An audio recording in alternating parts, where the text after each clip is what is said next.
Bila kupepesa macho, nadhani kuna kazi kubwa ambayo inatakiwa kufanywa.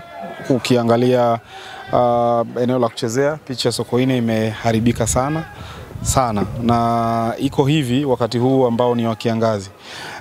Mvua ikinyesha hapo, nadhani hatutakuwa tena na uwanja. Kwa hiyo sio kwamba tunalaumu, lakini tunapenda kutoa angalizo kwa vyombo husika kuona jinsi ambavyo wanaweza wakafanya ili kuendelea maintain quality ya mechi ambazo zinachezwa hapa, lakini pia quality ya ligi yetu.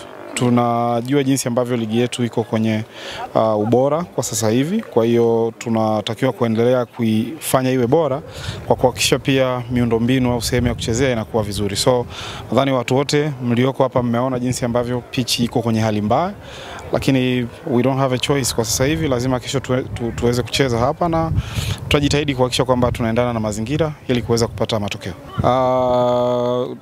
Tuna wachezaji takriban 31 ambao wamesajiliwa.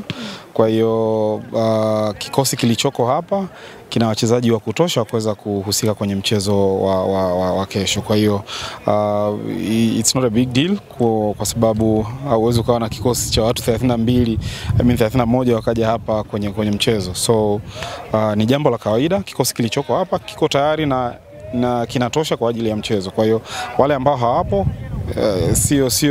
sio vizuri kuweza kuwazungumzia kwa sababu ni selection ya mwalimu ambaye ameifanya kuelekea kwenye mchezo huu.